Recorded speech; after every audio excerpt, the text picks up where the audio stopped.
Brimsby's Hats by Andrew Prahin.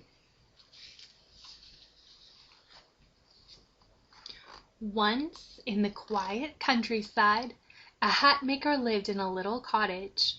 His best friend visited every day. Brimsby would make the most wonderful hats, and his friend would make the most wonderful tea. Together, they would have the most wonderful conversations. I love everything they're imagining. When the hats were finished, they sent them to customers all over the world. Just look at all those hats.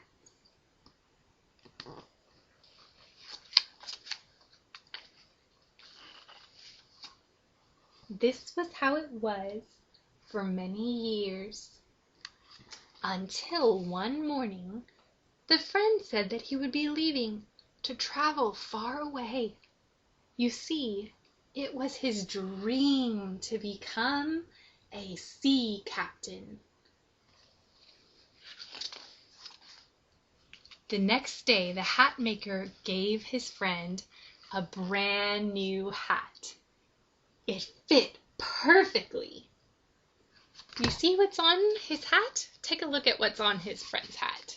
What is that? A teapot. How perfect! Then he wished his friend the best of luck and waved him goodbye. Goodbye.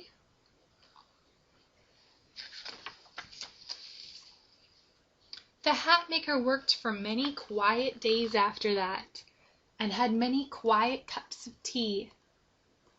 They weren't nearly as wonderful as the tea his friend used to make. It was quiet, very quiet, too quiet. One day the hat maker realized he had become awfully lonely. So he set out on a walk, looking to make some new friends. Can you see? Oh, look at him going to the snow. Who will he find? He wore his favorite hat.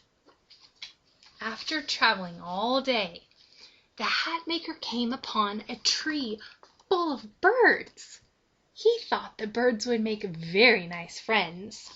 He said, "Hello," but the birds didn't hear him.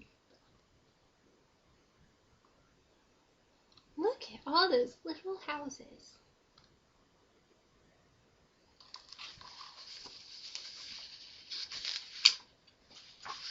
The birds were hard at work shoveling the snow out of their nests and keeping the cold wind from blowing out their fires. The hat maker stood there all alone and watched the busy birds as the snow fell and the wind blew.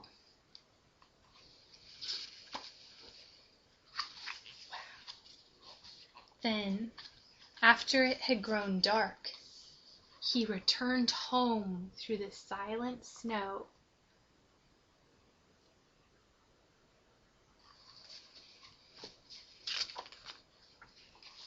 He sat in his chair and looked out the window. After some time, he put his cup down. He gathered his tools and took down some of his hats.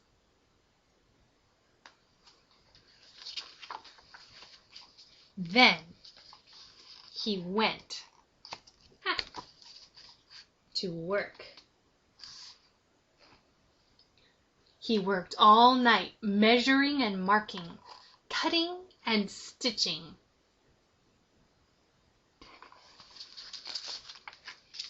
When morning came, the hat maker packed everything up and carried it through the snow. He found the tree full of busy birds, and he worked just a little bit more.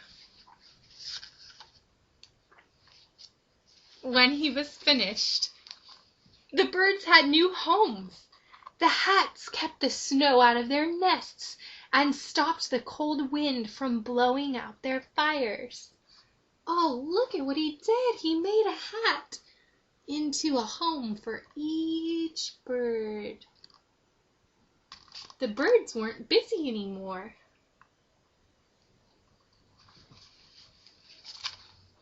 So they all talked. They talked about hats. They talked about snow shovels. They talked about whether lemon cookies taste better than worms. And when it got late, the hat maker said goodbye to his new friends and walked home. That night, the birds went to bed in warm houses, and they were very happy. Oh, which house would you pick?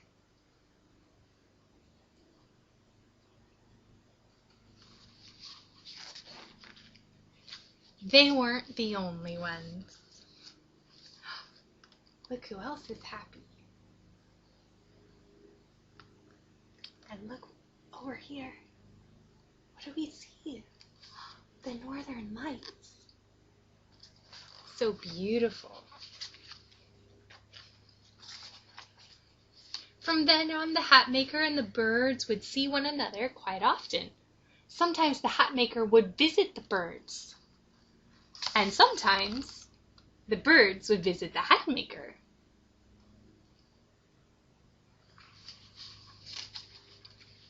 But every once in a while, they would all take a very long journey. Where are they going?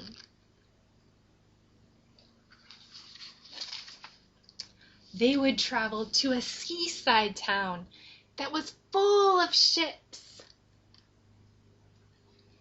to visit an old friend.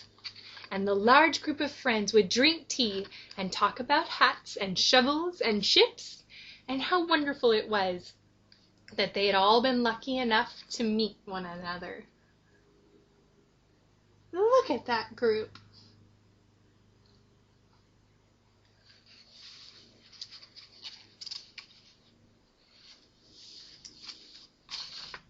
The end.